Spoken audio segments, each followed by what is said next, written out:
ዛሬ ማውራት የፈለኩት በጣም ስለምንድን ነው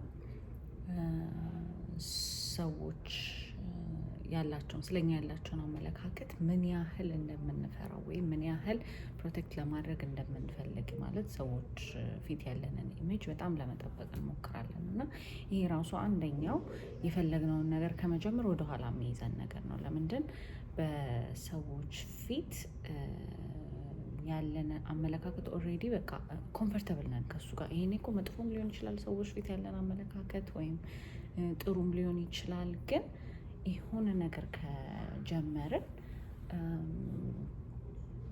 ሰው ምን ይለኛል የሚለው ነገር በጣም ስላለ ነው። ሰው ምን ይለኛል ሴንስ ፌል ቢያደርግ ምን ይለኛል፣ ሰው ተለወጥሽ ወይም ደግሞ ተቀየርሽ ይለኛል ወይም ደግሞ ይሄን እንዴት አሰብሽው፣ ይሄን እንዴት አደረግሽው፣ ይሄን ደግሞ እንዴት ልታደርገው ነው ምናምን የሚሉትን የሰዎችን ጀጅመንት በጣም ስለምንፈራ ማለት ነው። እና this is also አንደኛው በጣም ወደኋላ የሚይዘን ነገር ነው። እና ሰክሰስ ሰው ያለውን አመለካከት እንዳንቀይር ብለን ሰክሰስ ሊያመልጠን ይችላል፣ ወይም ያ ኢሜጃችን እንዳይቀየር በቃ በጣም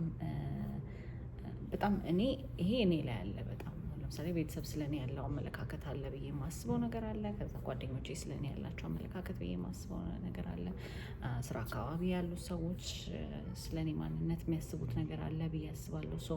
አዲስ ነገር ለማድረግ ሳስብ ያንን ኢሜጅን ያጠፋብኛል ወይም ደግሞ ያንገጨግጭብኛል ብዬ ስለምፈራ ለምን ፌል ባደርግ በዛ ነገር ሙቭ አድርጌ ሄጄ ፌል ቢያደርግ ወይ ምናምን ወይም ደግሞ ይሄ እንዴት አሰብሽው ምናምን ይሄ ደግሞ አይሆንም ይሄን ካረግሽ እንዴ ሰው በጣም ማአት ኮሜንት አለው የእናንተ ህይወት ላይ እና አይ ፊል ላይክ እሱ አንድ በጣም የሚይዘን ነገር ነው ላለሁኝ ማለት ነው። እና በጣም አንደርስቲሜት የተደረገ ግን በጣም ሰውን ፎርወርድ ከመሄድ ወደኋላ የሚይዘው ነገር የሰው ራሳችን ላይ የምንፈጥረው ፕሬሸር ነው። ሰው ምን ይለኛል፣ ሰው ማለት በአጠቃላይ ቤተሰብ፣ ጓደኛ፣ የስራ ባልደረባ እና ጎረቤት ወደቨር አካባቢያችሁ ላይ ያለው ሰው ማለት ነው። እና ግን አት ዘ ኤንድ ኦፍ ዘ ዴይ ማንም ቁጭ ብሎ አያስብም። ሁሉም ሰው ያ ራሱ አስተሳሰብ ስላለው ለእናንተ ቁጭ ብሎ 24 ሰዓት የሚጨነቅ የለምና